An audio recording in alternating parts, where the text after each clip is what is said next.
Folks, OpenAI has done it again. This time, Sam Altman and co. have released a new model that's catching everyone's eye in the AI community. It's called CriticGPT.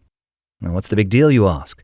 Well, CriticGPT is designed specifically to critique other AI models, zeroing in on mistakes in code that comes from ChatGPT itself. So, as you might have guessed, basically CriticGPT critiques ChatGPT on its responses. Well, you might be wondering, why would OpenAI need such a tool? Here's the rundown. As AI systems like ChatGPT evolve, becoming more complex and sophisticated, it's increasingly tricky for human reviewers to spot errors. You could say that's where CriticGPT comes into play. Now, according to OpenAI, they say that CriticGPT's suggestions are not always correct, but we find that they can help trainers to catch many more problems with model-written answers than they would without AI help. Additionally, when people use CriticGPT, the AI augments their skills, resulting in more comprehensive critiques than when people work alone, and fewer hallucinated bugs than when the model works alone. In our experiments, a second random trainer preferred critiques from the human plus CriticGPT team over those from an unassisted person more than 60% of the time. Okay, now that's pretty cool. So here's how it works. ChatGPT, powered by GPT-4, is continuously learning from a process called reinforcement learning from human feedback, or RLHF. This means humans are basically training it by reviewing its outputs and providing feedback, which the model uses to refine and improve. But as these AIs advance, their mistakes get subtler, harder to catch. That's the gap CriticGPT aims to fill. This tool, also based on GPT-4, acts as an extra layer of scrutiny, catching slip-ups that might elude human reviewers. And it's not just theoretical. The practical results are here, and they're impressive. Data shows that human reviewers equipped with CriticGPT perform better by 60% when assessing ChatGPT's code outputs compared to those going it alone. Essentially, CriticGPT significantly ups the accuracy of AI-generated code by pinpointing errors more effectively. Training CriticGPT follows a similar path to ChatGPT's, but with a unique twist that makes all the difference, which I'm going to tell you about now.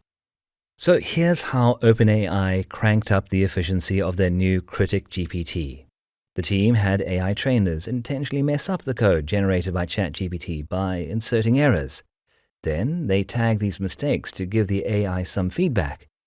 This hands-on training was all about tuning CriticGPT to spot and critique these errors with razor-sharp accuracy.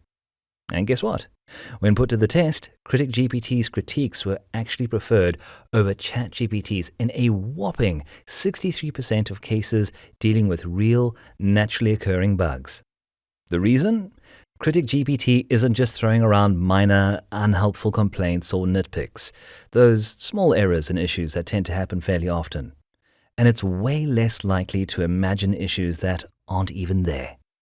Digging deeper into the research, it turns out that reviewers, or annotators as they are called, agreed way more when they were checking out specific, well-defined bugs rather than trying to gauge more fuzzy aspects like the overall quality or the tendency to nitpick.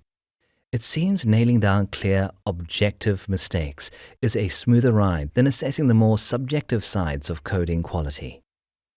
The research paper from OpenAI lays it out. They looked at two kinds of bugs: those manually popped in by the trainers, human-inserted bugs, and those sneaky, naturally occurring errors caught by humans during everyday use, human-detected bugs. And you know what, folks? I think that this two-pronged approach sheds light on how well CriticGPT performs, no matter the scenario. And here's something interesting. The agreement among these annotators shot up when they had a clear bug description to reference. It just goes to show that having solid context can really tighten up the accuracy of evaluations. But CriticGPT's magic doesn't stop at just spotting blunders. It's also polishing up the quality of critiques themselves. See, human reviewers often find themselves keeping or tweaking the comments made by the AI, showcasing a kind of teamwork between human smarts and AI capabilities. I think this partnership is key because, let's face it, as sharp as CriticGPT is, it's not perfect. But it seems that humans working with CriticGPT end up crafting more detailed critiques than they could on their own. And they're also seeing fewer imaginary bugs than if they let the model run wild solo. The big plan for CriticGPT? To slide right into the reinforcement learning from human feedback, RLHF labeling pipeline. I guess this move is all about giving AI trainers a helpful hand with explicit AI support, which is crucial when you're dealing with the tricky tasks of evaluating outputs from some seriously advanced AI systems. Without sharper tools, humans might struggle to rate these outputs accurately. But by beefing up human capabilities, CriticGPT ensures that the data feeding into AI training is spot on, leading to AI models that perform better out in the real world. Now, here's where it gets techie, but stick with me, folks. It is cool stuff. OpenAI introduced something called Force Sampling Beam Search, or FSBS, to find that sweet spot between spotting actual problems and not chasing ghosts. FSBS lets CriticGPT dish out longer, more in-depth critiques by using extra test time search against the critique reward model. Essentially, FSBS keeps CriticGPT on point, ensuring it doesn't spiral into fantasy land with its critiques. Then, during the FSBS magic, CriticGPT gets strict, forcing the generation of specific code sections under tight constraints to make sure these highlights are accurate. The model then scores these sections by looking at both the length of the critique and how well it matches the reward model.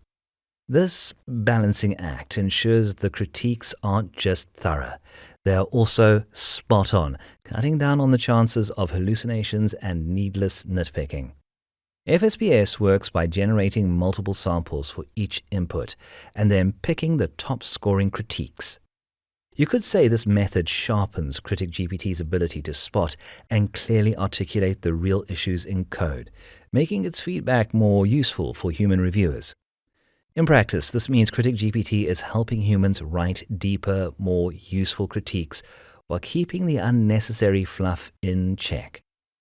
For instance, folks, in recent experiments, human reviewers that teamed up with CriticGPT ended up delivering way more in-depth critiques than those flying solo. And this held true across the board, from human-inserted errors to those tricky, naturally occurring bugs.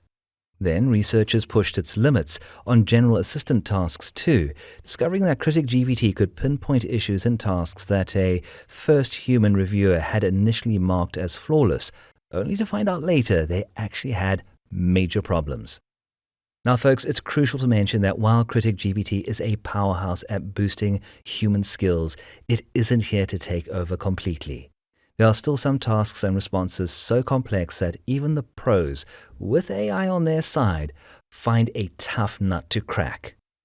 However, I guess that by joining forces, human and AI teams are smashing expectations, achieving way more together than either could on their own. I mean, OpenAI is tackling one of the thorniest issues in AI development, the challenge of evaluating and refining increasingly advanced models. And I really think this is all pretty cool and ultimately very, very useful. But you know, folks, that's not all that's happening on the OpenAI front. And I'm about to tell you something I really want to hear your thoughts on down in the comments below, so please share.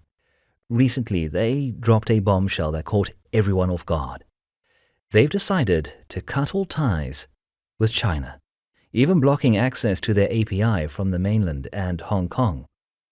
This means that developers and businesses there are now cut off from some of the most cutting-edge AI tech. Now, it seems that this move isn't exactly out of the blue, given the ongoing geopolitical friction and tech race, but yeah, I guess it's a pretty big deal. I mean, this could really heat up the tech Cold War. Plus, if we add in the fact that the former head of the NSA is now a member of OpenAI, well, it doesn't seem to be heading in a good direction. But as always, I hope for the best. That's it, folks. Let me know in the comments what you think of all of this, plus your thoughts on CriticGPT. Personally, I believe it's an essential addition to ChatGPT. I mean, a bit more quality and responses won't hurt anyone. Hey, also subscribe to the channel if you haven't already, so you don't miss out on any of our upcoming videos, and to help support our work. See you in the next one, folks. You all take care.